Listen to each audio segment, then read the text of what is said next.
The topic is basically functions of central bank, कि central bank जो है उसके फंक्शंस क्या होते हैं, मतलब किसी भी कंट्री के अंदर जो सेंट्रल बैंक स्टैब्लिश किया जाता है उसके मेन फंक्शंस जो है वो क्या होते हैं। ठीक है स्टूडेंट, तो सबसे पहला फंक्शन देखते हैं। सबसे पहला फंक्शन जो वहां पर स्टूडेंट दिया है वो है करेंसी, या फिर इसे स्टूडेंट हम क्या कहते हैं, या फिर इसे हम कहते हैं बैंक, या फिर इसे हम क्या कहते हैं, बैंक ऑफ इश्यू। ठीक है स्टूडेंट्स, तो सबसे पहली चीज जो आपको समझनी है, किसी भी देश के अंदर जो करेंसी मिंट की जाती है, मतलब जो करेंसी प्रिंट की जाती है, वो प्रिंटिंग ऑफ करेंसी की जो अथॉरिटी है, मतलब उसको कब प्रिंट करवाना है, ऑफ कोर्स ये बात है सेंट्रल बैंक खुद नहीं प्रिंट करेगा, मतलब रिजर्व बैंक ऑफ इंडिया खुद तो प्रिंट नहीं कर सकता, उसके लिए प्रिंटिंग प्रेस होते हैं।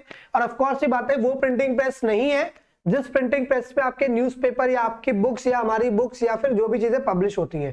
ठीक है, ये वो प्रिंटिंग प्रेस होते हैं, ठीक है, जिनको सिर्फ इसीलिए एस्टैब्लिश किया जाता है। ठीक है स्टूडेंट्स, ओके। तो सबसे पहली चीज है वो currency authority which is bank of issue, मतलब किसी भी कंट्री के अंदर जो करेंसी इशूइंग अथॉरिटी है, मतलब जो करेंसी इशू की जाएगी। ठीक है, जैसे हमारी कंट्री में जितना भी आईएनआर इशू किया जाता है, वो इशू करने की जो अथॉरिटी है वो उस कंट्री के सेंट्रल बैंक को स्टूडेंट्स दी जाती है। बात समझे आप? मैं रिपीट करता हूं, किसी भी कंट्री में जितनी भी करेंसी सर्कुलेशन में है, जितनी भी करेंसी आप सर्कुलेशन में देखते हो, जो करेंसी आप यूज करते हो अपनी ट्रांजैक्शंस के लिए, उस करेंसी को इशू करने का काम उस कंट्री के सेंट्रल बैंक का होता है। ठीक है, एज एंड व्हेन रिक्वायर्ड, जब भी उनको लगता है कि हमें इशू करना चाहिए वो उसको इशू करते हैं। ऑफ कोर्स ये बात है कि गवर्नमेंट ऑफ इंडिया के परमिशन के बिना आरबीआई इशू नहीं कर सकता। ऑटोनोमस बॉडी है, हमने मान लिया, हमने माना कि ऑटोनोमस बॉडी है, लेकिन स्टिल उसको बहुत से अपने फंक्शंस के लिए गवर्नमेंट से परमिशन लेनी पड़ेगी। ठीक है, ऑटोनोमस बॉडी से हमारा मतलब ये था कि क्योंकि वो ऑटोनोमस बॉडी है तो वो एक इंडिपेंडेंट आइडेंटिटी है। अब वो इंडिपेंडेंट आइडेंटिटी है, इसका मतलब कोई भी लीगल पार्टी आए उसको फर्क नहीं पड़ता, कि बीजेपी की गवर्नमेंट चल रही है या फिर जो गवर्नमेंट है वो किसकी है, या फिर जो गवर्नमेंट है वो मान लो कांग्रेस की है, उसको इस बात से फर्क नहीं पड़ता। लेकिन वो इस बात को जरूर देखेगा कि जो भी कंसर्न गवर्नमेंट है, जो भी रूलिंग गवर्नमेंट है, उनके अलाइंड होकर के ही पॉलिसीज को अडॉप्ट किया जाए। ठीक है, बट बहुत से फंक्शंस ऐसे हैं जिसमें उसको पता है आरबीआई को कि मुझे क्या करना चाहिए, तो इररिस्पेक्टिव ऑफ पॉलिटिकल पार्टी वो उन डिसीजंस को लेते हैं। ठीक है, तो ये बात आपको समझनी है। तो करेंसी इशू करने की जो सबसे पहली अथॉरिटी दी जाती है स्टूडेंट्स, वो किसको दी जाती है, वो उस कंट्री के सेंट्रल बैंक को, मतलब हमारी कंट्री में किसको दी गई है, आरबीआई को दी गई है। लेकिन स्टूडेंट इसका मतलब ये नहीं कि आरबीआई का जब मन करेगा वो जितनी करेंसी प्रिंट कर देगा, ऐसा नहीं हो सकता। ऑफ कोर्स आप समझ सकते हो ऐसा नहीं हो सकता, कुछ तो वजह होनी चाहिए ना, कुछ तो वजह होनी चाहिए कि आप करेंसी क्यों प्रिंट करना चाह रहे हो। क्या देश में पैसों की कमी पड़ गई है, क्या देश में लिक्विडिटी खत्म हो गई है, तो मतलब सब चीजें देख करके, वही मैंने आपसे कहा ना कि आरबीआई ऑटोनोमस बॉडी है, मतलब उसको पॉलिटिकल इंटरफेरेंस से कोई फर्क नहीं पड़ता और पॉलिटिकल इंटरफेरेंस उसमें ज्यादा होगा भी नहीं।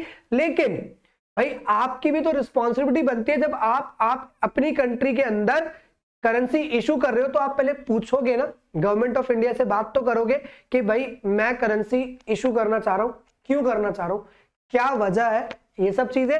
या तो फिर हो सकता है कि गवर्नमेंट ऑफ इंडिया ने ही उनको बोला होगा कि भाई आप क्या करो, आप करेंसी इशू करो। ठीक है स्टूडेंट, अब यहाँ पे जो इंपॉर्टेंट आपके लिए समझने वाली बात है स्टूडेंट, वो देखो, करेंसी अथॉरिटी के अंदर हमें ये पढ़ना है कि ₹2 से लेके ₹2000 तक, ₹2 से लेके ₹2000 तक, ठीक है, जितनी भी करेंसी है इशूड, जो ₹2 से लेके ₹2000 तक जो भी इशू किए जाते हैं, आपको पता है नोट्स, जितने भी नोट्स इशूड नोट्स हैं वो सारे नोट्स इशू कौन करता है, Reserve Bank of India. Of course I am going to tell you कि सर ये ₹2 और ₹2000 का क्या लॉजिक है। मैं प्रेजेंट सिनेरियो को ध्यान में रख के काम करूं तो मैक्सिमम डिनोमिनेशन की जो करेंसी है वो कितनी है, 2000। मैंने यहाँ पे 2000 लिखा है, लेकिन स्टूडेंट याद रखो this is not the maximum denomination currency of our country. हमारी करेंसी, जो हमारी कंट्री की करेंसी है वो मैक्सिमम डिनोमिनेशन 2000 रुपए नहीं है।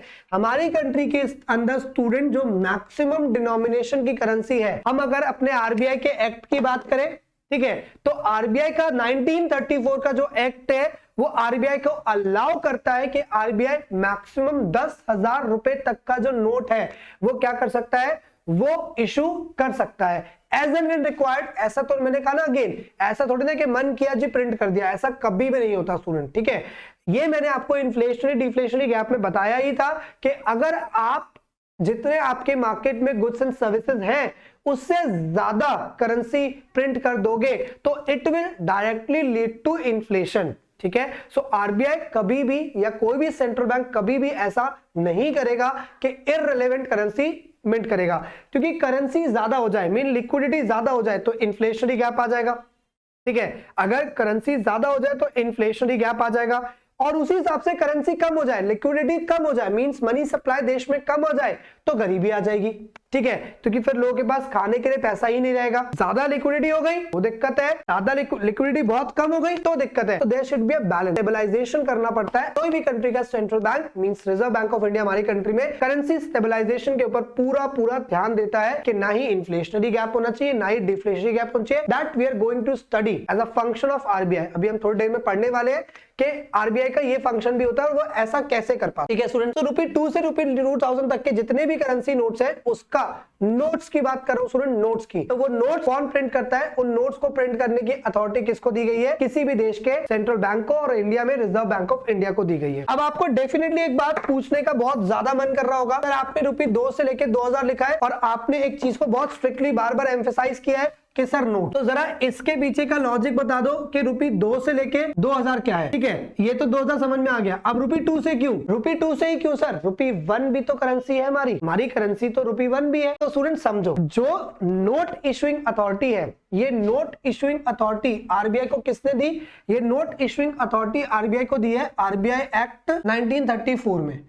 तो सर अगर 1934 के एक्ट के अकॉर्डिंग आरबीआई को नोट इशुइंग अथॉरिटी मिलती है तो 1934 से पहले क्या, भाई जरूरी है ना कि 1934 से पहले भी करेंसी रही होगी और 1934 से पहले भी नोट्स चलते होंगे।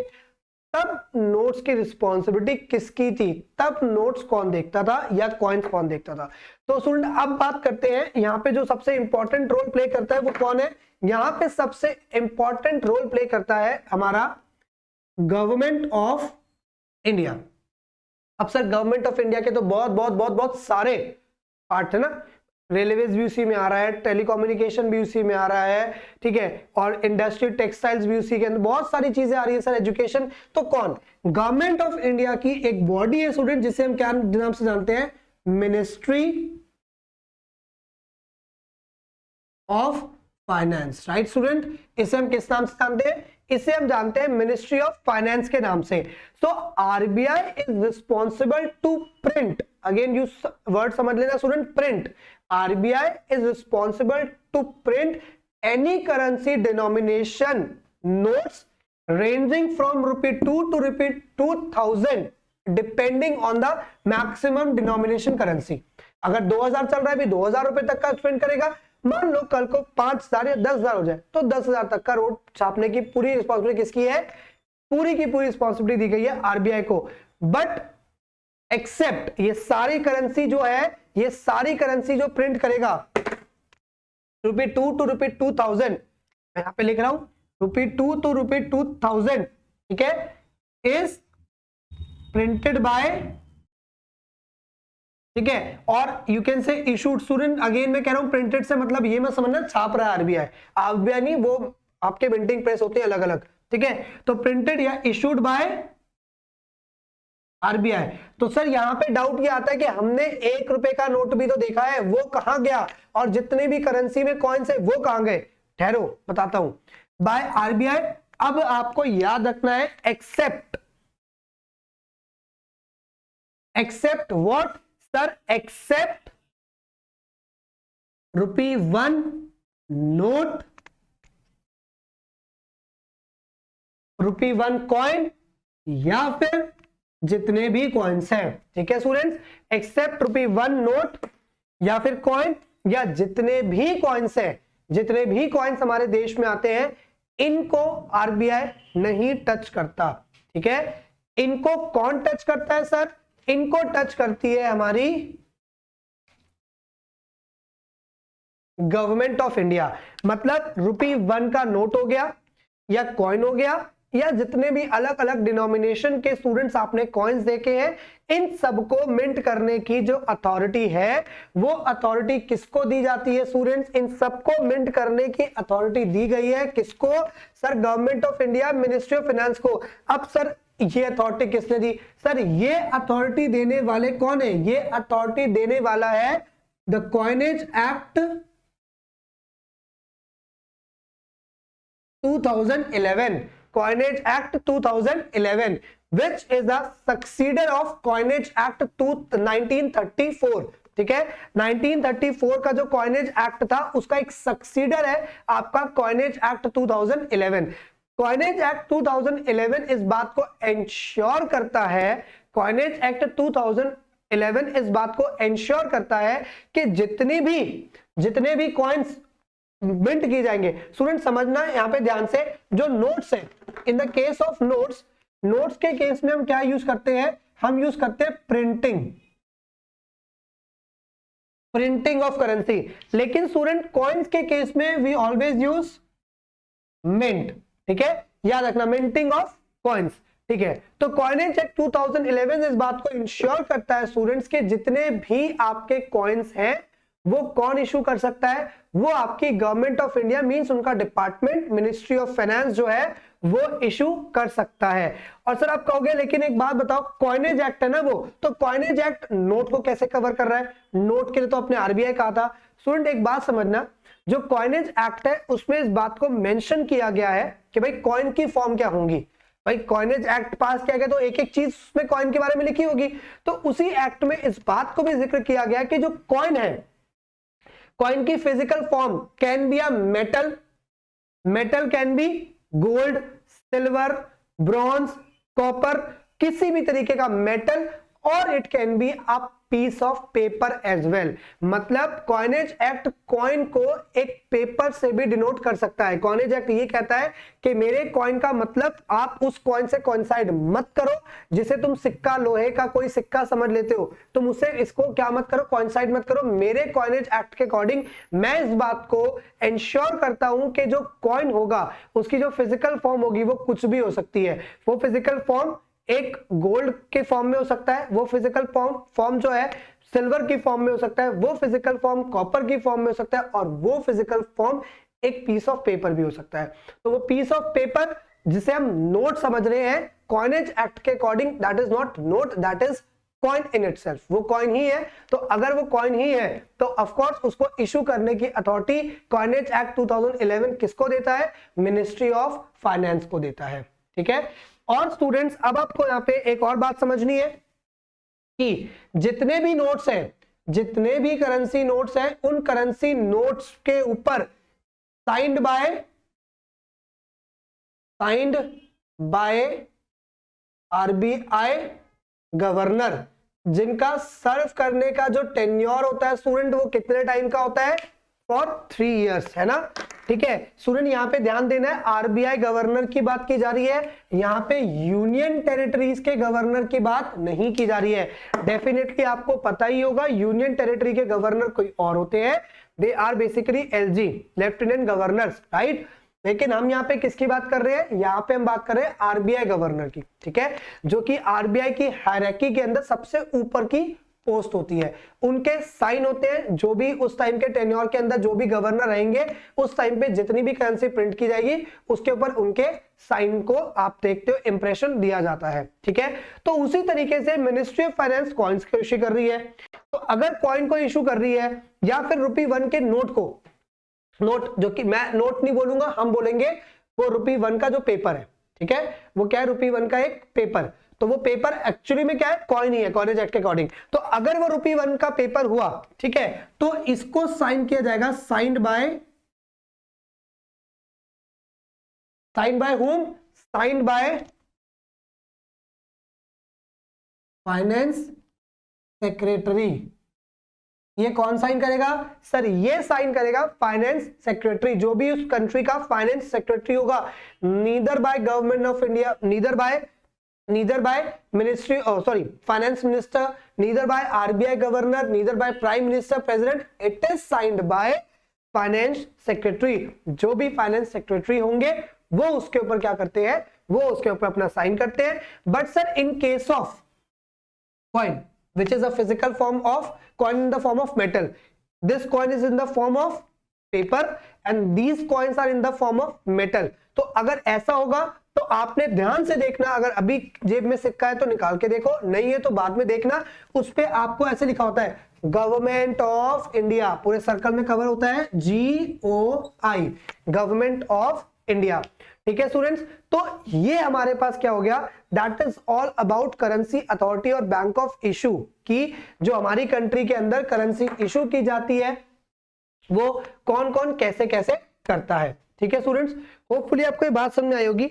अब जरा एडवांटेजेस समझ लेते हैं कि अगर हमारे पास सेंट्रल बैंक मींस आरबीआई अगर हमारी कंट्री के अंदर जितनी भी करेंसी है उसको इशू कर रहा है तो उसका मे भी कोई फायदा होगा स्टूडेंट्स, है ना, कुछ ना कुछ तो एडवांटेजेस होगा। जब एक ही बॉडी उसको क्या करेगी, इशू करेगी, तो उसके कुछ बेनिफिट्स होंगे। सो क्या करते हैं, अब जरा बेनिफिट देखते हैं कि अगर सिर्फ आरबीआई करेगा तो क्या फायदा है इन सर्कुलेशन। ठीक है, सबसे पहले एडवांटेज हमें ये दी गई है कि हमारी जो भी सर्कुलेशन होती है उसमें यूनिफॉर्मिटी रहेगी, ऑफ कोर्स रहेगी। भाई आप एक बात सोचने की कोशिश करो, अगर अलग अलग बॉडीज अलग अलग डिफरेंट बॉडीज क्या करने लग जाए, इशू करने लग जाए, तो यूनिफॉर्मिटी कहां रहे, कभी कोई कर रहा है कभी कोई कर रहा है। अब क्योंकि सिर्फ एक ही बॉडी क्या कर रही है, सारी करेंसी प्रिंट कर रही है, तो इसका मतलब है यूनिफॉर्मिटी रहेगा, क्योंकि उनको पता होगा कि कौन से इकोनॉमिक कंडीशंस में हमने कितनी करेंसी इशू की थी, अब हमें कितनी करनी है, तो कंट्री के अंदर एक यूनिफॉर्मिटी बनी रहेगी। स्टूडेंट आप समझते हो ना, अगर एक फंक्शन एक ही पर्सन को दिया जाएगा तो वो यूनिफॉर्म रूप से होगा, अगर हम अलग अलग पर्सन को देंगे तो उसमें नॉन यूनिफॉर्मिटी आ जाएगी, क्योंकि कभी कोई करेगा based on the economic conditions. तो इसलिए सबसे पहला फायदा जो रहता है, अगर एक ही बॉडी इशू कर रही है तो उससे करेंसी सर्कुलेशन में क्या रहती है, यूनिफॉर्मिटी रहती है। राइट स्टूडेंट, अब इसके बाद नेक्स्ट पॉइंट क्या होता है, नेक्स्ट पॉइंट हमारे पास होता है, ये क्या करता है, ये gives power to central bank, ये पावर देता है सेंट्रल बैंक को। अब भला कौन सी पावर ये देता है, ये पावर देता है टू कंट्रोल मनी सप्लाई। ठीक है, ये सेंट्रल बैंक को एक पावर दे देता है कि जिससे कि सेंट्रल बैंक मनी सप्लाई को जब चाहे कंट्रोल कर सकता है। कैसे सर, वही प्रिंट कर रहा है, करेंसी को प्रिंट करने वाला वही है। अगर उसको ये एहसास हो जाता है कि देश में ऑलरेडी मनी सप्लाई बहुत है, तो वो किसी भी फॉर्म से क्या करेगा, वो किसी भी फॉर्म से मनी सप्लाई को कम करना कंट्री से शुरू कर देगा।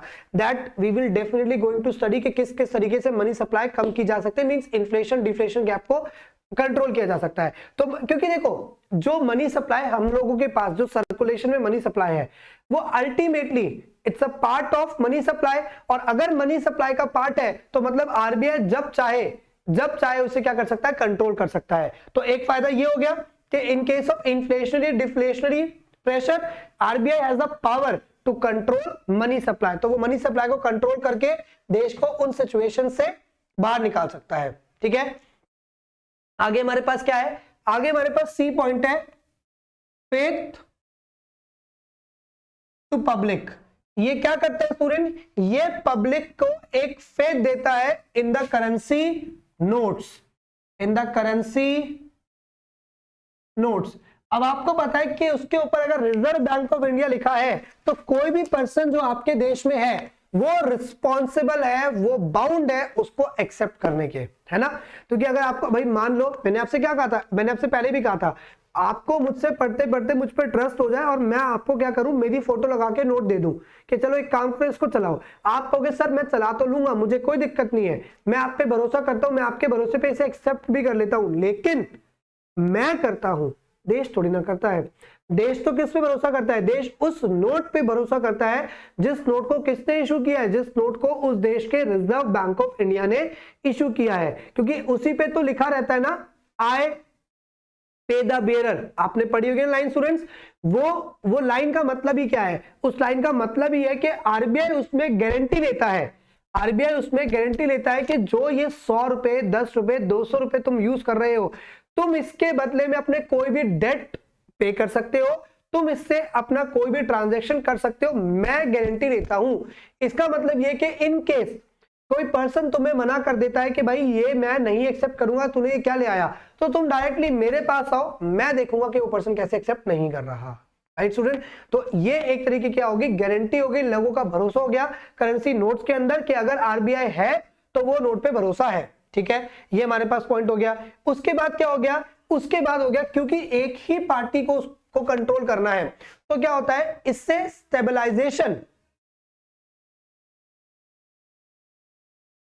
इससे क्योंकि एक ही पार्टी को क्या करना है, उसको कंट्रोल करना है, तो इससे स्टूडेंट क्या होता है, इससे जो स्टेबलाइजेशन है, किसकी, stabilization of internal and external value of currency. ठीक है स्टूडेंट्स, मतलब आपकी जो करेंसी है वो स्टेबल रहनी चाहिए, उसकी मतलब उसकी वैल्यू जो है वो स्टेबल रहनी चाहिए। तो करेंसी की वैल्यू को स्टेबलाइज करने के लिए, उसकी इंटरनल एक्सटर्नल वैल्यू को स्टेबलाइज करने के लिए भी कौन रिस्पॉन्सिबल है, Reserve Bank of India responsible है। तो स्टूडेंट ये सारे क्या हो गए, ये सारे फायदे हो गए किसके, ये सारे फायदे हो गए हमारे रिजर्व बैंक ऑफ इंडिया के, जब वो करेंसी अथॉरिटी करेगा तो। ठीक है, मतलब ये सिर्फ हमारे कॉन्टेक्स्ट में नहीं है, ये तो स्टूडेंट इन जनरल है। अगर किसी भी देश में सिर्फ सेंट्रल बैंक, सिर्फ एक पर्सन के पास अथॉरिटी है नोट इशू करने की, तो इसका मतलब है ये उसको एक्सक्लूसिव एडवांटेजेस हर देश में इसी तरीके के देगा, हर देश में एक्सक्लूसिव एडवांटेजेस मिलेंगे किसके, करेंसी अथॉरिटी करने के। तो student that is our first function of, very first function of central bank. ठीक है स्टूडेंट्स, आगे बात करते हैं नेक्स्ट फंक्शन की, कि नेक्स्ट फंक्शन जो है हमारे पास सेंट्रल बैंक का वो क्या है। ओके स्टूडेंट्स, सेकेंड पॉइंट देखते हैं स्टूडेंट क्या है। होपफुली फर्स्ट पॉइंट आपको अच्छे से क्लियर हो गया। तो स्टूडेंट सेकेंड पॉइंट हमारे पास सेंट्रल बैंक के फंक्शंस में जो है वो क्या है, वो है bankers bank, bankers bank and supervisor. ठीक है, बैंकर्स बैंक एंड सुपरवाइजर। अब students bankers bank and supervisor का मतलब क्या है, समझना है यहां पे ध्यान से। देखो बैंकर्स बैंक का मतलब ये है स्टूडेंट्स कि जो हमारे पास सेंट्रल बैंक होता है वो कमर्शियल बैंक के लिए एक बैंक की तरह काम करता है। अब इसका मतलब क्या है, देखो स्टूडेंट्स अगर मैं आपसे बोलता हूं कि आपका जो कमर्शियल बैंक है, whether it is HDFC, whether it is state bank of India, कोई भी बैंक है जो आपका, कोई भी जो आपके पास बैंक है, आपका कमर्शियल बैंक, वो क्या करता है आपके लिए। मैं ये मानता हूं कि चलो हमें बहुत ज्यादा बैंक के फंक्शंस को यूज करना नहीं आता, समझ में नहीं आता, लेकिन एक बहुत बेसिक फंक्शन तो स्टूडेंट आपको पता है। आपको इतना पता है कि सर दो काम करता है, मैं जब सरप्लस मनी लेके जाता हूं तो एक्सेप्ट कर लेता है, जब मुझे फंड्स की रिक्वायरमेंट होती है तो मुझे लेंड कर देता है।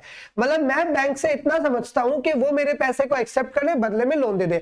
तो सेम स्टूडेंट, सेम जब हम कह रहे हैं बैंकर्स बैंक, तो इसका मतलब सेंट्रल बैंक कमर्शियल बैंक के लिए क्या करता है, बैंक की तरह काम करता है। सेंट्रल बैंक कमर्शियल बैंक के लिए किसकी तरह काम करता है, बैंक की तरह काम करता है, जिसमें बेसिकली वो क्या करता है, जिसमें बेसिकली वो लोगों की मनी को एक्सेप्ट करता है। ठीक है, किस लोगों की, उसके लिए लोग कौन है, सेंट्रल बैंक के लोग कौन है, सेंट्रल बैंक के लोग हैं HDFC bank, Kotak Mahindra bank, state bank of India, axis bank, Punjab national bank. Right, आपको मैंने मनी टॉपिक में बताया था कैश रिजर्व रेशो, याद आया कुछ, तो सबसे पहले अब आप वही समझो। बैंकर्स बैंक का मतलब ये हो गया कि जितना भी कमर्शियल बैंक्स हैं, जितने भी कमर्शियल बैंक्स हैं, उनकी मनी कौन एक्सेप्ट करेगा, उनकी मनी एक्सेप्ट करता है कौन, आपका सेंट्रल बैंक। तो एज अ बैंकर बैंक, बैंकों के लिए बैंक के काम के तौर पे सबसे पहला काम जो सेंट्रल बैंक करता है वो क्या करता है, वो करता है custodian of cash reserves.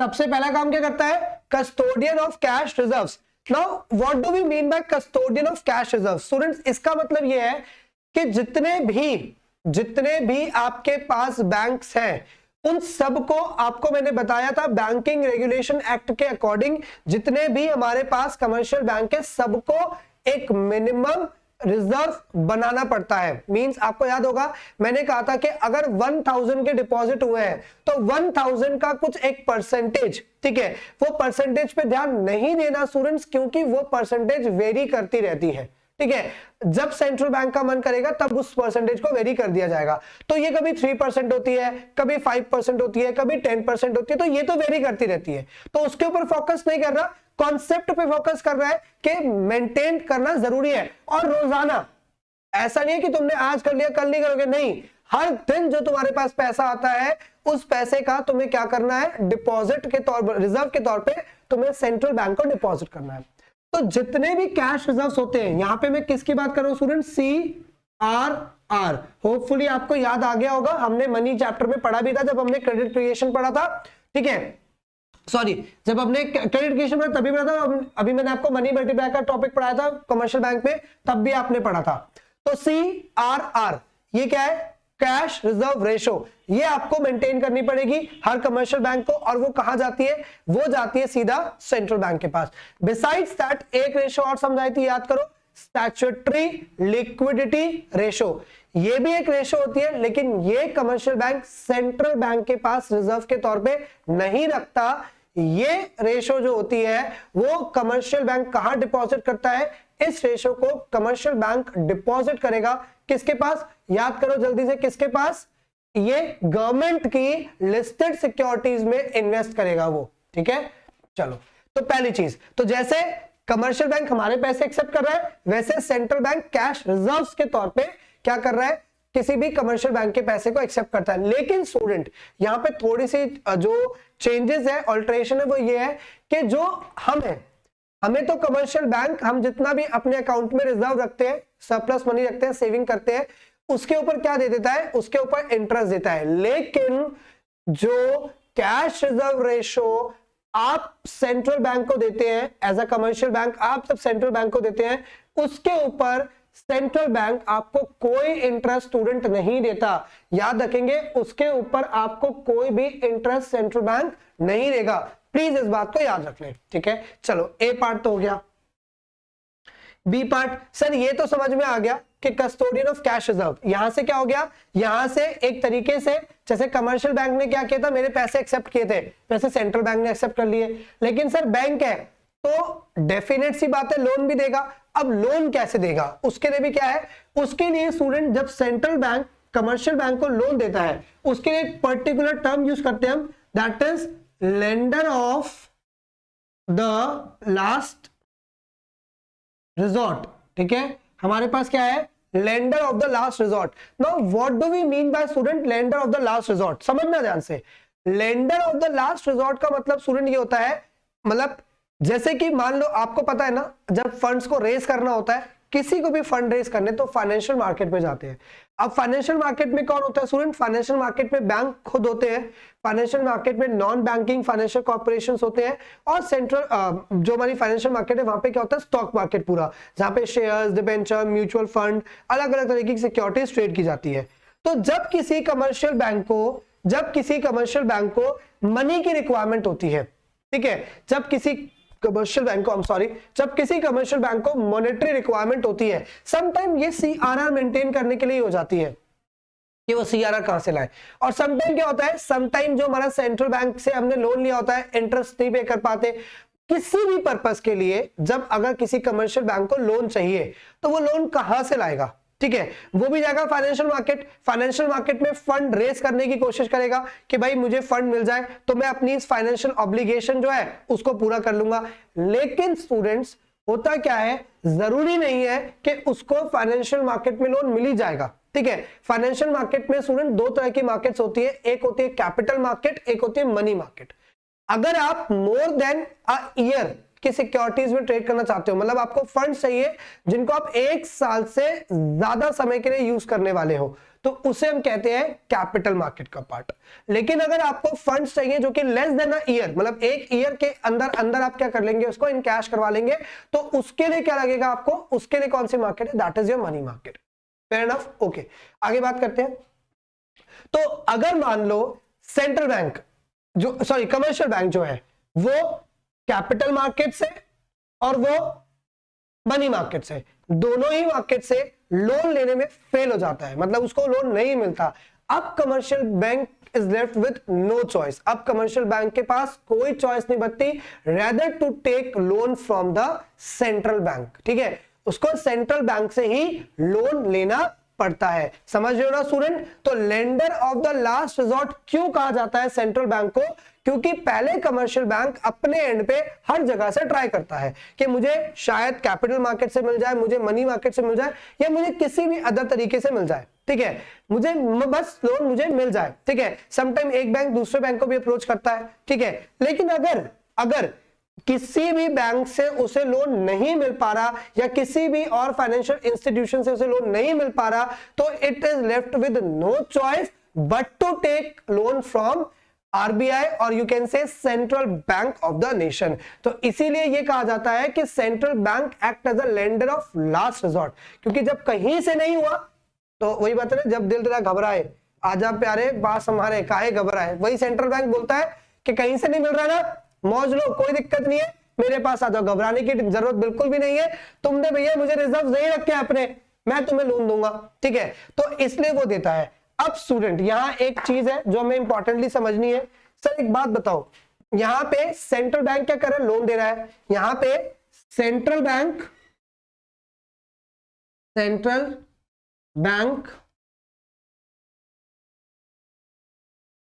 Grants loan to commercial bank. ये तो हमें समझ में आ गया सर कि यहां पे सेंट्रल बैंक कमर्शियल बैंक को लोन दे रहा है। ठीक है, अब हम ये तो पढ़ चुके, कोई भी in nothing as a free lunch, दुनिया में संसार में कुछ भी मुफ्त जैसा नहीं होता, दुनिया में मुफ्त के खाने जैसा कुछ भी नहीं होता student. When you want something you have to give up something. Central bank कहते थे घबराने की जरूरत नहीं है, मैं हूं, लेकिन मैं ऐसा मत कर दे कि मेरे को घबराहट हो जाए, मतलब मैं तो देखो पैसे दे दूंगा, मुझे क्या फायदा होगा। ठीक है, अब ऑफ कोर्स ही बात है, इनका इंस्टीट्यूशन जो रिलेशन है वो भी तो फॉर्मल ही है ना, बैंक है कोई बात नहीं, लेकिन भैया घोड़ा घास से दोस्ती करेगा तो खाएगा क्या? तो सेंट्रल बैंक ये बोलता है कमर्शियल बैंक को दैट यू हैव टू पे मी रेट ऑफ इंटरेस्ट, तुमको मुझे रेट ऑफ इंटरेस्ट पे करना पड़ेगा। कमर्शियल बैंक बोलता है बिल्कुल करूंगा जी, अगर मैं मार्केट से लेता तब भी रेट ऑफ इंटरेस्ट देता, आप दोगे तब भी रेट ऑफ इंटरेस्ट देना। तो मतलब जब सेंट्रल बैंक ग्रांट करता है लोन कमर्शियल बैंक को, तो इस लोन के ऊपर वो क्या लेगा? इस लोन के ऊपर वो लेगा रेट ऑफ इंटरेस्ट। वो क्या लेगा? इस लोन के ऊपर वो लेगा रेट ऑफ इंटरेस्ट। अब स्टूडेंट्स ये जो रेट ऑफ इंटरेस्ट होता है ये ना दो तरीके से क्या करता है? वेरी करता है। ये जो रेट ऑफ इंटरेस्ट होता है वो क्या करता है? ये रेट ऑफ इंटरेस्ट दो क्या तीन तरीके से एक्चुअली वेरी करता है। ये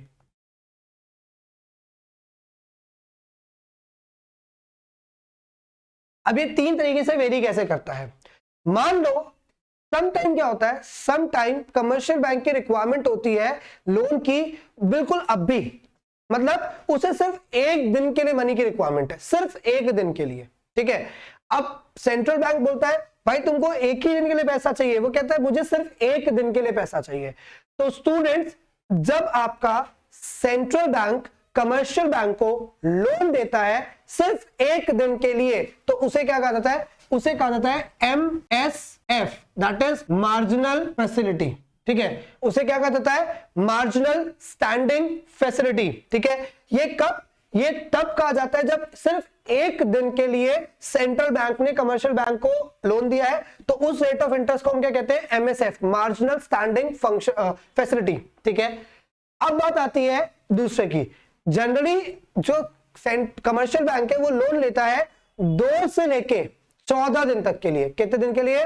2 से लेके 14 दिन के लिए। तो अगर मान लो सेंट्रल बैंक ने लोन दिया है जो कि कब तक वेरी कर रहा है, ये किसके लिए? ये है अप टू 1 डे। ये कब तक के लिए है? एक दिन के लिए, अप टू 1 डे। और अगर मान लो उसने लोन दिया है कितने के लिए? फ्रॉम 2 से 14 डेज के लिए। किसके लिए? 2 से 14 दिन के लिए। तो अगर 2 से 14 दिन के लिए लोन दिया है स्टूडेंट, तो उसके ऊपर जो रेट ऑफ इंटरेस्ट होगा उसे क्या कहा जाएगा? उसे कहा जाएगा रेपो रेट। ठीक है स्टूडेंट्स, अगर 2 से 14 दिन के लिए दिया है लोन तो उसे क्या कहा जाएगा? Repo rate. लेकिन स्टूडेंट मतलब ये हो गया शॉर्ट टर्म, ये हो गया शॉर्ट टर्म, ये हो गया वेरी शॉर्ट टर्म, क्योंकि बस एक ही दिन। और अगर स्टूडेंट मोर देन 14 डेज के लिए है, अगर क्या है, अगर मोर देन 14 डेज है, तो उस केस में जो रेट ऑफ इंटरेस्ट चार्ज किया जाएगा उसे क्या कहा जाएगा स्टूडेंट्स, उसे कहा जाएगा बैंक रेट। तो स्टूडेंट्स बेसिकली क्या होता है, बेसिकली जनरली जब आप देखते हो ना, आप न्यूज चैनल्स वगैरह देखोगे तो आपको सबसे ज्यादा ना ये दिखाई देगा, सबसे ज्यादा रेपो रेट दिखाई देगा, क्योंकि इसी के बीच में कमर्शियल बैंक का काम जो होता है वो चल जाता है, और इसी को मॉनिटर करके सेंट्रल बैंक सप्लाई ऑफ जो मनी है उसको कंट्रोल कर लेता है। लेकिन हमें पता तीनों होने चाहिए, हमें एमएसएफ भी पता होना चाहिए, हमें रेपो रेट भी पता होना चाहिए, और हमें बैंक रेट भी पता होना चाहिए, हमें तीनों रेट पता होना चाहिए। समझो ध्यान से भाई, जब कमर्शियल बैंक को कहीं से लोन नहीं मिला तो वो लोन लेने कहां पहुंचा, वो लोन लेने पहुंचा सेंट्रल बैंक के पास। सेंट्रल बैंक ने कहा आपके रिक्वायरमेंट के हिसाब से लोन है और उस लोन के हिसाब से इंटरेस्ट है, एक दिन के लोगे तो मार्जिनल स्टैंडिंग फैसिलिटी ले लूंगा, इसका रेट ऑफ इंटरेस्ट होगा। स्टूडेंट देखो, रेट ऑफ इंटरेस्ट पे नहीं जाना। क्यों नहीं जाना रेट ऑफ इंटरेस्ट पे, क्योंकि इट वेरीज, ये दिन के दिन वेरी कर जाता है। मैं अभी आपको बता रहा हूं, कल सुबह चेंज हो चुका होगा, ठीक है, तो कुछ भी हो सकता है, इसलिए कॉन्सेप्ट समझना है, रेट ऑफ इंटरेस्ट पे नहीं जाना, ठीक है। फिर रेपो रेट और फिर बैंक रेट। तो ये इस तरीके से दूसरा काम किया किसने, सेंट्रल बैंक ने एज अ बैंक, किसके लिए, कमर्शियल बैंक के लिए। अब बात करते हैं और क्या करता है, और ये स्टूडेंट एक काम और करेगा, फंक्शन, ठीक है। थर्ड काम ये क्या करता है, clearing house function.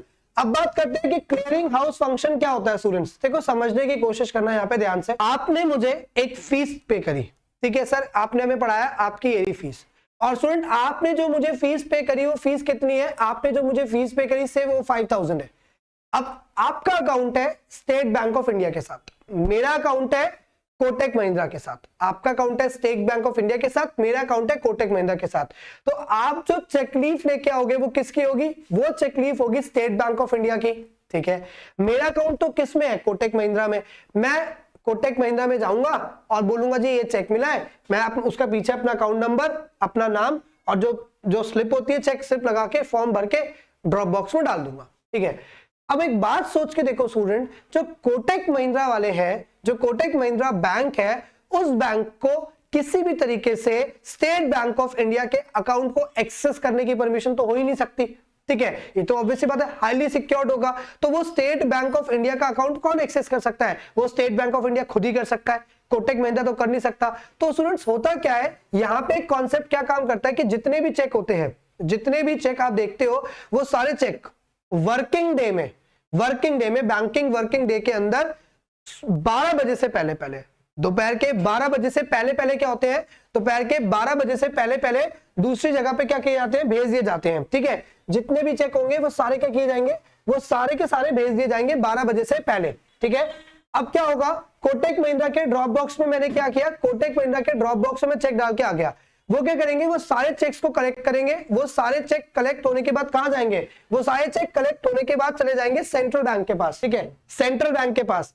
Central bank क्या करेगा, सेंट्रल बैंक के पास तो क्या है, सेंट्रल बैंक के पास दोनों बैंक का एक्सेस है, क्यों, सेंट्रल बैंक के पास स्टेट बैंक ऑफ इंडिया का भी एक्सेस है, सेंट्रल बैंक के पास आपके कोटक महिंद्रा का भी एक्सेस है।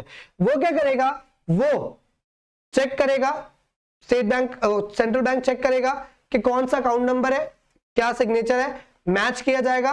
मैच करने के बाद उस पर्सन के अकाउंट से, जिस पर्सन ने चेक काटा, मींस आपके अकाउंट से उस अमाउंट को डेबिट करके मेरे जिस अकाउंट में मैंने लिखा हुआ चेक के पीछे उसमें क्रेडिट कर दिया जाएगा। मतलब as a clearing house function, जो चेक क्लियर करने जाते हैं, वो चेक क्लियर करने के जो फंक्शन है उसको भी कौन परफॉर्म करता है, उसको भी आपका सेंट्रल बैंक कमर्शियल बैंक के लिए क्या करता है, परफॉर्म करता है। तो मतलब as a bankers bank and supervisor, as a bankers bank and supervisor, जो आपका सेंट्रल बैंक है वो क्या करता है, वो कमर्शियल बैंक के ऊपर नजर तो रखता ही रखता है, ठीक है, नजर तो रखता ही रखता है, उसके फंक्शंस को तो देखते ही देखता है। फंक्शंस को देखने के साथ साथ वो क्या करता है, फंक्शंस को देखने के साथ साथ अलग अलग तरीके की फैसिलिटीज एज अ बैंकिंग उन्हें देता है। बट अगर हम सुपरवाइजर के तौर पे बात करें कि सर ये तो हो गया बैंक का काम करना, बात आती है कि अगर वो सुपरवाइजर है तो सुपरवाइजर के तौर पे वो क्या करता है। अब स्टूडेंट सुपरवाइजर के तौर पे सबसे पहले तो बैंक की लाइसेंसिंग की आ जाती है। अगर आपको बैंक स्टार्ट करना है, आपको बैंक ओपन करना है, तो बैंक ओपन करने के लिए लाइसेंस चाहिए। वो लाइसेंस, नेसेसरी लाइसेंस जो है वो कौन देगा आपको, वो आप सिर्फ और सिर्फ किससे ले सकते हो, वो सिर्फ और सिर्फ आप सेंट्रल बैंक से ले सकते हो। इसके अलावा मान लो दो बड़े बैंक आपस में मर्ज करना चाहते हैं एक दूसरे को, ये मर्जर जो होगा इन बैंक्स का, उसकी भी मॉनिटरिंग कौन करेगा? सेंट्रल बैंक करेगा। अच्छा, मर्जर के बाद अगर मर्ज करना चाहते हैं, इसके बाद आप अपनी ब्रांच एक्सपेंशन चाहते हो तो expansion of branch, expansion of branch, आप अपनी ब्रांच एक्सपेंड करना चाह रहे हो, तो अगर आप अपनी ब्रांच एक्सपेंड करना चाह रहे हो तो उसके एक्सपेंशन की परमिशन भी कौन देखेगा? उसके एक्सपेंशन की परमिशन भी देखेगा आपका सेंट्रल बैंक। मतलब एज अ सुपरवाइजर और एज अ बैंकर वो आपके कमर्शियल बैंक को हर तरीके से क्या करता है? फैसिलिटेट करता है। तो ये हमारे पास हो गया बैंकर्स बैंक एंड सुपरवाइजर। ठीक है, अब स्टूडेंट देखते हैं थर्ड फंक्शन हमारा। ठीक है, अब देखते हैं थर्ड फंक्शन हमारे पास क्या है सेंट्रल बैंक का। तो थर्ड फंक्शन स्टूडेंट्स हमारे पास क्या है? जो थर्ड फंक्शन हमारे पास है वो स्टूडेंट्स क्या है? वो है बैंकर टू द गवर्नमेंट। के जो हमारे पास सेंट्रल बैंक है, जो हमारे पास सेंट्रल बैंक है वो क्या करता है? वो गवर्नमेंट के लिए भी एक किसकी तरह काम करता है? वो गवर्नमेंट के लिए भी एक बैंक की तरह काम करता है। ठीक है, तो ये पॉइंट समझते हैं। तो अगर हम बैंकर टू द गवर्नमेंट की बात करें स्टूडेंट, तो बैंकर टू द गवर्नमेंट में जो हमारे पास सेंट्रल बैंक है वो बेसिकली तीन रोल परफॉर्म करता है गवर्नमेंट के लिए। एक तो as a banker role perform करता है, बैंकर के साथ साथ में as an financial advisor perform करता है, एज एन एजेंट परफॉर्म करता है। ठीक है, जो हमारे पास सेंट्रल बैंक है वो हमारी गवर्नमेंट के लिए एज अ बैंकर तो काम करता है, और एज अ बैंकर वो तीन रोल को प्ले करता है। एक तो as a banker role play करता है, और बैंकर के साथ साथ में as an agent role play करता है, और एज एन एजेंट के साथ साथ में वो एक फाइनेंशियल एडवाइजर का रोल भी प्ले करता है। तो वन बाय वन स्टूडेंट क्या करते हैं? इन सारे फंक्शंस को देखते हैं। As a banker central bank क्या करता है? अगर हम एज अ बैंकर की बात करें तो सबसे पहले वो क्या करता है? सबसे पहले मेंटेन्स, भाई देखो गवर्नमेंट कोई एक ऐसा इंस्टीट्यूशन नहीं है जिनको सेव करना है। मैंने आपको बताया था ना कि जब आपका कमर्शियल बैंक लोगों की मनी को एक्सेप्ट करता है एज अ डिपॉजिट्स, तो वो डिपॉजिट्स के फॉर्म्स होती हैं। वो फॉर्म्स क्या होती हैं? उन फॉर्म्स में एक फॉर्म स्टूडेंट्स आपने क्या पढ़ी थी? उन डिपॉजिट्स में एक फॉर्म आपने पढ़ी थी कि भाई जो आपका सेंट्रल बैंक है वो क्या करता है? वो सॉरी कमर्शियल बैंक है वो क्या करता है? वो लोगों को एज अ सेविंग डिपॉजिट पैसे एक्सेप्ट करेगा, as a current account deposit accept करेगा, वो as a fixed deposit account accept करेगा, एमओडी एक्सेप्ट करेगा और आरडी एक्सेप्ट करेगा। ये मैंने आपको समझाया था। तो गवर्नमेंट एक इंस्टीट्यूशन है जिनको क्या कहिए? जिनको रेगुलर बेसिस पे पैसा क्या करना पड़ता है? चाहिए, स्पेंड करना है, आएगा जाएगा। तो इसलिए सेंट्रल बैंक गवर्नमेंट के जितने भी करंट अकाउंट है उन सबको क्या करता है? मैनेज करता है। मतलब गवर्नमेंट के करंट अकाउंट को मैनेज करता है। ठीक है, इसके अलावा द गवर्नमेंट, ओके, ये क्या करता है? ये गवर्नमेंट के बिहाफ पे स्टूडेंट्स ये क्या करता है? ये गवर्नमेंट के बिहाफ पे पेमेंट्स को एक्सेप्ट करता है और पेमेंट गवर्नमेंट के बिहाफ पे करता भी है। सेंट्रल बैंक गवर्नमेंट के बिहाफ पे जितनी भी पेमेंट्स है वो एक्सेप्ट भी करेगा, प्लस गवर्नमेंट के बिहाफ पे वो पेमेंट्स मेक भी करेगा। अगर गवर्नमेंट का कहीं पे एक्सपेंडिचर है तो वो गवर्नमेंट नहीं करती, वो कौन करता है? रिजर्व बैंक ऑफ इंडिया, या किसी भी कंट्री में कौन करता है? उस कंट्री का सेंट्रल बैंक करता है। ठीक है स्टूडेंट्स, इसके अलावा क्या है? इसके अलावा जब भी गवर्नमेंट को लोन चाहिए, जब भी गवर्नमेंट को लोन चाहिए तो गवर्नमेंट को लोन कौन देगा? तब गवर्नमेंट को लोन देने वाली जो बॉडी है वो कौन है? वो अगेन कौन होता है? आपका सेंट्रल बैंक। तो सेंट्रल बैंक क्या करता है? It also gives loans and advances. Advances और लोन्स में फर्क क्या होता है स्टूडेंट? जब शॉर्ट टर्म के लिए मींस अप टू 1 ईयर के लिए दिया जाता है लोन तो उसे एडवांसेस बोलते हैं, और जब उससे ज्यादा टाइम पीरियड के लिए लोन दिया जाता है, ठीक है, उससे ज्यादा टाइम पीरियड के लिए आप लेंड करते हो तो उसे क्या बोलते हैं? उसे लोन्स का अमाउंट कहा जाता है। तो मतलब एज अ बैंकर जो सेंट्रल बैंक है वो गवर्नमेंट के लिए ये सारे फंक्शंस को परफॉर्म करता है। इसके अलावा स्टूडेंट एक बात और समझना है कि हमारी जो गवर्नमेंट है उनका भी लेन देन फॉरेन के देशों से चलता रहता है। तो वो लेन देन जितनी भी है वो सारी कौन देखता है? वो सारी की सारी आपका जो सेंट्रल बैंक है गवर्नमेंट के बिहाफ पे वही देखता है। ठीक है, अब बात करते हैं as an agent. As an agent जो हमारा सेंट्रल बैंक है वो गवर्नमेंट के लिए क्या करता है? तो अगर हम एज एन एजेंट बात करें तो सबसे पहली बात है ये एक रिस्पॉन्सिबिलिटी लेता है। ठीक है, किस चीज की responsibility? Responsibility to manage public debt. ठीक है, जितना भी पब्लिक डेट होता है उस पब्लिक डेट को मैनेज करने की जो रिस्पॉन्सिबिलिटी है वो कौन लेता है? उस पब्लिक डेट को मैनेज करने की रिस्पॉन्सिबिलिटी सेंट्रल बैंक लेता है। Students recall public debt that I taught you in national income कि पब्लिक डेट का मतलब क्या है? पब्लिक डेट का मतलब है कि वो लोन जो आपकी जनरल गवर्नमेंट जनरल पब्लिक से लेती है, तो जब हमारी जनरल गवर्नमेंट पब्लिक से लोन लेती है उस तरीके के लोन को क्या कहा जाता है, उस तरीके के लोन को पब्लिक डेट कहा जाता है। तो वो पब्लिक डेट कितना है, कैसे आएगा, एज एन एजेंट कौन काम करता है, आपको पता है ना। जैसे अगर मुझे भी लोन लेना है, आपको लोन लेना है, तो हमारे और बैंक के बीच में एक एजेंट होता है, ठीक है। वो क्या करता है, वो बैंक में जितने भी डॉक्यूमेंट्स चाहिए जिसके बेसिस पे लोन पास होगा, वो सारे डॉक्यूमेंट्स को फाइल करता है, ठीक है। प्लस हमसे कांटेक्ट करता है कि भाई तुम ये चीजें पूरी करके रखो। तो हमारे बीच में एक इंटरमीडियरी का काम कर रहा होता है, कौन, एक एजेंट। तो सिमिलरली गवर्नमेंट तो ऐसा तो नहीं है कि हमारे प्राइम मिनिस्टर, प्रेसिडेंट या चीफ मिनिस्टर या जो भी है वो थोड़ा ना जाके बोलेंगे हमें लोन दे दो, ठीक है। गवर्नमेंट के बिहाफ पे सिक्योरिटीज को इश्यू करके अलग अलग तरीके की पॉलिसीज निकाल के फंड्स को रेज करने का काम जो है वो कौन करेगा, वो आपका सेंट्रल बैंक करता है। अब अगर फाइनेंशियल एडवाइजर की बात करें तो एज अ फाइनेंशियल एडवाइजर क्या करता है, ये एडवाइस करता है, एडवाइजर्स टाइम टू टाइम। ये क्या करता है, टाइम टू टाइम एडवाइस करता है। किस चीज को एडवाइस करता है, एडवाइजर्स टाइम टू टाइम, मतलब आपकी इकोनॉमिक कंडीशंस क्या है, मतलब आपकी इकोनॉमी के अंदर इन्फ्लेशनरी गैप है, लिक्विडिटी आपकी इकोनॉमी में ज्यादा हो चुका है, या आपकी इकोनॉमी में लिक्विडिटी कम हो चुकी है। Students, by liquidity which simply means money supply और कैश, ठीक है, क्योंकि मनी को सबसे ज्यादा लिक्विड माना जाता है। Why it is liquid, because it can be convertible into any form, ठीक है, with no time, in no time, किसी भी मतलब बिना टाइम लगाए वो किसी भी चीज में कन्वर्ट हो सकती है, ठीक है। What is this is money. क्यों, आपके पास 10 पैसा होना चाहिए, आप जाते हैं, पे करते हैं, उस चीज में मनी कन्वर्ट हो जाती है। तो जितनी ज्यादा लिक्विडिटी रहेगी इकोनॉमी के अंदर, उतना इकोनॉमी के लिए खतरा रहता है। ये मैं आपको बार बार बता रहा हूं, जितनी कम लिक्विडिटी होगी उतना इकोनॉमी के लिए क्या रहेगा, अच्छा रहेगा। क्यों, क्योंकि जितनी कम लिक्विडिटी, सॉरी जितनी कम का मतलब है बहुत कम हो जाएगी तो डिफ्लेशनरी गैप आ जाएगा। तो इकोनॉमिक कंडीशंस जो है उनको स्टेबल बनाए रखने के लिए लिक्विडिटी का स्टेबल होना बहुत जरूरी होता है। तो लिक्विडिटी स्टेबल रखने के लिए दो लोग हैं, कौन कौन, एक तो सेंट्रल बैंक खुद है और एक कौन है, एक हमारी है गवर्नमेंट। गवर्नमेंट वो हम पढ़ेंगे गवर्नमेंट बजट के अंदर कि गवर्नमेंट बजट किस तरीके से गवर्नमेंट अपने बजट के थ्रू हमारी इकोनॉमी के अंदर लिक्विडिटी को क्या करती है, स्टेबलाइज करती है, ठीक है। तो students, as a banker to the government जो हमारा सेंट्रल बैंक है वो मेनली ये 3 फंक्शन जो है वो परफॉर्म करता है। तो स्टूडेंट, ये हो गए सेंट्रल बैंक के 3 एक बहुत बड़े बड़े फंक्शंस। रिकॉल कर लेते हैं। पहला फंक्शन हमने पढ़ा सर कौन सा, पहला फंक्शन हमने पढ़ा कि करेंसी अथॉरिटी, कि किसी भी देश में करेंसी इशू करने की अथॉरिटी क्या होती है, किसको होती है, उस देश के सेंट्रल बैंक को होती है। हमने पढ़ा क्या, banker to the bank. Banker to the bank में हमने ये पढ़ा कि बैंकों के लिए बैंक का काम कौन करता है, उस देश का सेंट्रल बैंक करता है। फिर हमने पढ़ा बैंकर टू गवर्नमेंट। इसका मतलब है किसी भी देश में गवर्नमेंट के लिए जो बैंक का काम करता है वो कौन करता है, वो भी उस देश का सेंट्रल बैंक। तो ये हमारा सेंट्रल बैंक क्या कर रहा है, अलग अलग फंक्शंस को परफॉर्म कर रहा है